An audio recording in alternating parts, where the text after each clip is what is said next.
अंजना जी आप याद करके बताइए, विनम्रता से पूछ रहा हूं कि 2014 के पहले क्या बहस का ये स्तर था? कांग्रेस पार्टी ने आजादी के बाद से कभी भी इन सवालों को रेखांकित नहीं किया, यहां तक कि श्यामा प्रसाद मुखर्जी साहब को पंडित नेहरू ने अपने मंत्रिमंडल में शामिल किया। सुबह से शाम तक आप लोग बैठकर सावरकर को गाली देते हैं और आप कह रहे हैं कि आप पुरानी बातों को नहीं उधेड़ते हैं। ये कौन सी बात हो गई? ये तो सफेद झूठ हो गया ना सर। ये क्रम देखिए, मैं वही कह रहा हूं, सफेद झूठ हो गया। ये क्रम कब प्रारंभ हुआ? हाँ। ये क्रम कब प्रारंभ हुआ बताइए? कभी कांग्रेस पार्टी की 10 वर्षों की सरकार थी, नकल नहीं कर रहे थे। हाँ। हम इतिहास के पन्नों को उकेर कर बता रहे थे कि जब कांग्रेस पार्टी आजादी के आंदोलन में कूदी थी, जब वीर सावरकर जी मुस्लिम लीग के साथ मिलकर नॉर्थ वेस्ट फ्रंटियर प्रोविंस में और सिंध प्रांत में सरकार बना रहे थे, और वो सरकारें जो हमने त्याग की थी आजादी के आंदोलन के लिए, उसके साथ Lal Qila light and sound show, Lal Qila light and sound show, उस पर पहले हम लोग बहस कर लें, फिर पूरे इतिहास के पन्ने पलटेंगे, जहां जहां जाना होगा जाएंगे। केसी त्यागी जी, मेरा अगला सवाल आपसे है। सवाल यह है कि तमाम मुद्दों का जिक्र किया गया है। नेहरू जी की तस्वीर हम भी दिखा रहे हैं, फुल फ्रेम दिखाइए तस्वीरें। नेहरू जी की तस्वीर है, ट्रिस्ट विद डेस्टिनी जो उनका भाषण है उसका हिस्सा है। क्या उसके बावजूद ये शिकायत लाजमी है जो इस वक्त कांग्रेस पार्टी कर रही है? क्या आपको लगता है जानबूझकर कुछ हिस्सों को छुपाया गया है, बदला गया है? कैसे कोई बदल सकता है सर? त्यागी जी। एक तो अंजना जी, मैं इसको कांग्रेस वर्सेस बीजेपी बहस से थोड़ा बाहर निकालने का प्रयास करना चाहता हूं। एक तो ये जो लाइट एंड शो होता था लाल किले पर, मुझे पिछले 40-45 साल से मैं इसको देखता आ रहा हूं, ये ASI के द्वारा होता था। अब ये एक पूंजीपति को दे दिया गया है, डालमिया समूह को, जिनका अध्यक्ष VHP का नेता रह चुका है, डालमिया जी।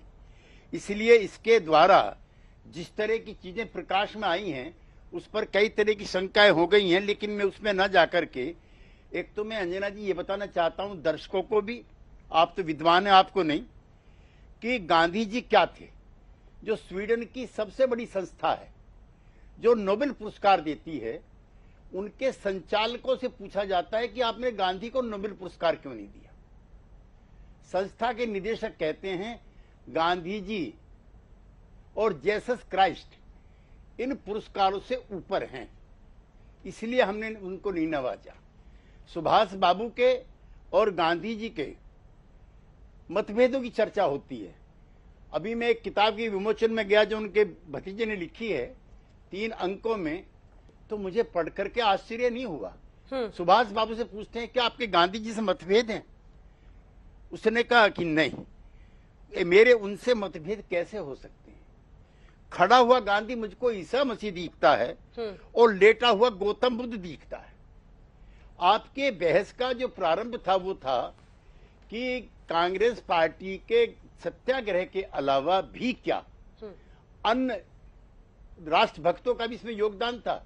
बहस वो है जिस बहस को कांग्रेस वर्सेस बीजेपी कर दिया। मैं आपसे ये कहना चाहता हूं कि मराठियों के साथ साथ सबसे ज्यादा फांसी पे बंगाली चढ़े हैं या पंजाबी चढ़े हैं?